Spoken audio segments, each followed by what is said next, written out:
Hello, everybody. We are here with Dr. Thomas Buxton, my father. He is a PhD in microbiology from University of Georgia, also a professor, teacher of microbiology, Biology, immunology. all of that. He is a wealth of knowledge, and he's come to some pretty cool revelations lately in a world that he's already very versed in. We're here at our family farm in Webster City, Iowa, built by your grandpa, My grandpa. my great grandpa, who were all doctors. He was a medical doctor, and my dad was a medical doctor, This is and for the dad.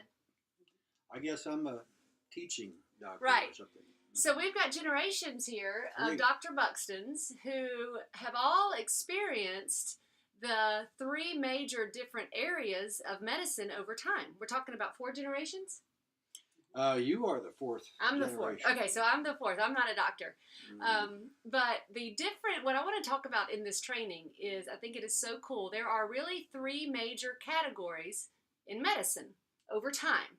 Okay, so we're going to talk a little bit about the history, the evolution, and kind of wrap it all up into how it fits into our world for today. Those 3 categories are eclectic medicine, homeopathic medicine, and conventional medicine. And there's a little story with each of those. And with that, I'm going to hand it over to you, Dad, and ask you to talk to us about the difference, the history, kind of the nuts and bolts of it.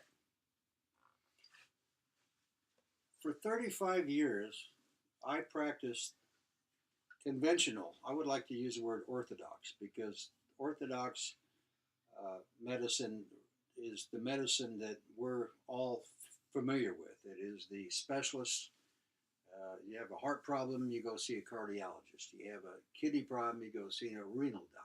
Okay, so this came with laboratory, pharmacy, active agent is in this uh, herb, and we've extracted it, purified it, and we're using it to treat. We create drugs like Prozac. This is the conventional modern medicine I would like to call orthodox. Why that's important is it uses a scientific method to evaluate. It sets up controls and experiments, and we use that data to improve. And it's worked over the time, and I have nothing against orthodox medicine. That's who I am. From 1974 until I retired in 2010, it was either medical research or teaching at Augusta University. I am an orthodox medical guy. And I thought, and it's true, my dad was Orthodox, Otho Christian Buxton II. He practiced, graduated University of Iowa in 1932, came to Webster City with his dad, and they worked together as a team. And he was a product of conventional Orthodox medicine. So I grew up here wanting to take over his practice and become a medical doctor. My grades were not good enough to get into. I think you had a little too much Yes, fun. right. So I never met my grandpa.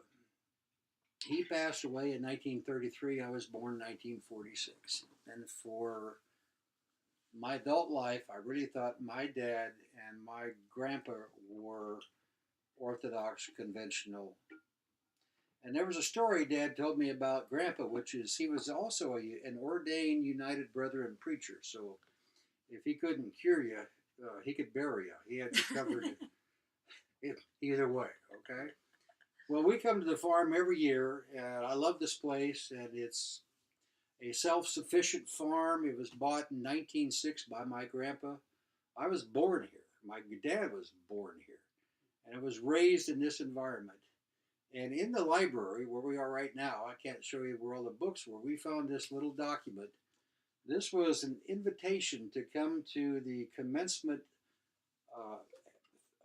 address the graduates of where my grandpa graduated, and he gave the commencement address. He was a graduate, and he was chosen to give the final speech of the curriculum, and it was to the, get this, 1891, to the School of Eclectic Medicine. not orthodox, not homeopath. My grandpa was an herbalist, and there's a story to tell. The eclectic docs came out of a environment that the orthodox, me, were doing bad things to good people.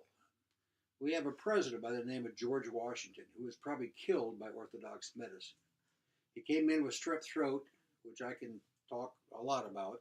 That was my, and he was given mercury. He was given cathartics, which caused big time major diarrhea. And here it is, bloodletting, which you probably have heard about.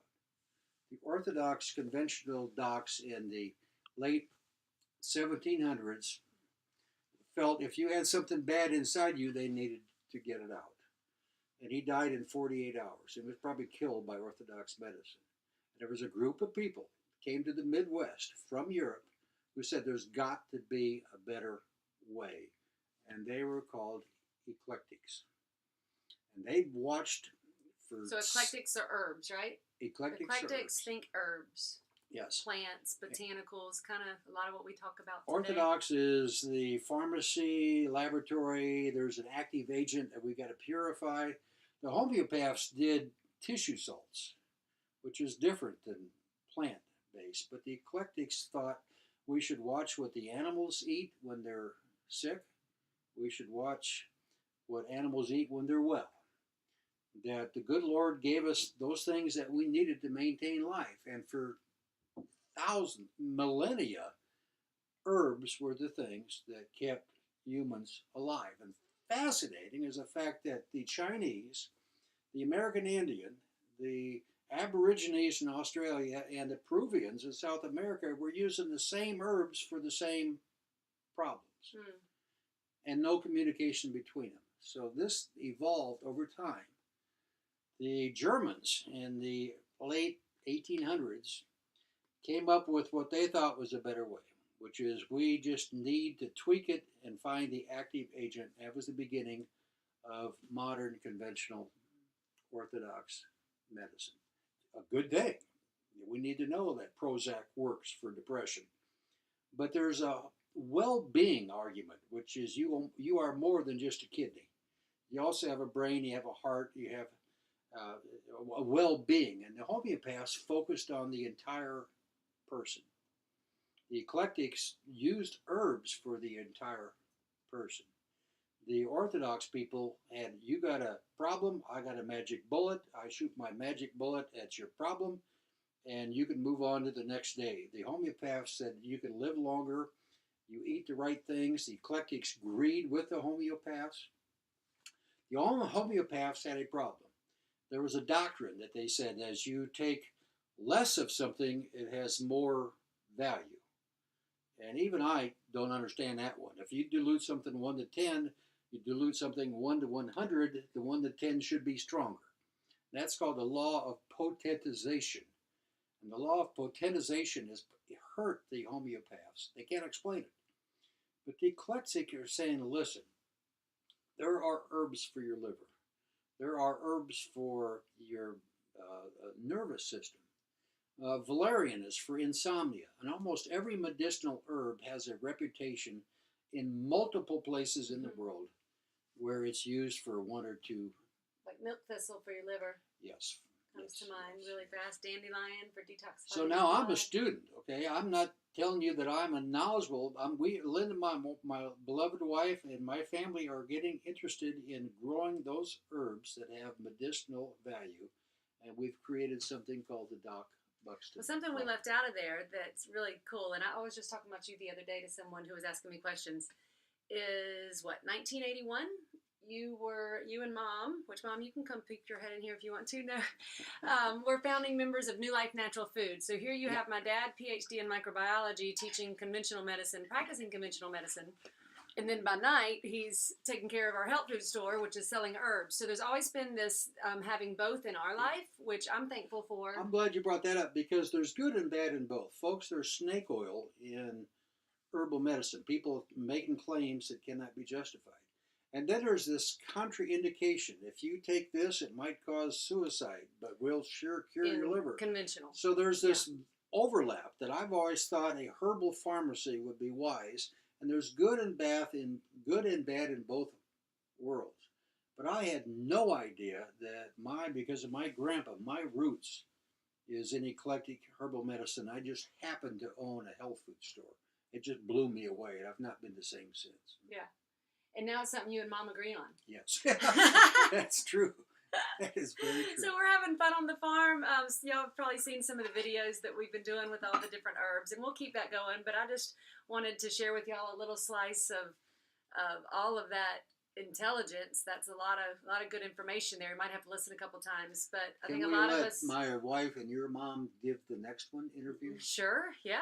And maybe let her give the tour. Okay, so we got eclectic, homeopathic, and conventional. When you just think of regular old go to the doctor and get a prescription, that's conventional. We just learned that eclectic and homeopathic predated that in history. Yes. They both operated at the same time. One was into herbs and one was into tissue salts. Granular medicine. So these guys were around first, then conventional. And I just love to point that out because many times, like even with organic foods, people think it's something new. No. The only thing that's new is what science and technology's done in the last 100 years. Everything before that was organic, eclectic. Wouldn't you say? I agree. Yes. I just think that's cool. That's just good information to have. And there was a dichotomy in the Roman, in the European, in the Ayurvedic, which is the Indian. There's always been folks that kind of pushed combinations of agents, and then there's the simple people who take this for that. So there's always been a controversy between should we take the single herb or should we take blends, and that's followed mankind throughout Greece, and it still exists to this day. Germany? Yes, Germany for sure. Germany for sure. All right. I think that's enough for now, but we're going to add to that in the layers, and we will all have a PhD in eclectic medicine. Homeopathic, no. But we're going to learn a lot of fun stuff here. So y'all have a great day, and we'll see you later.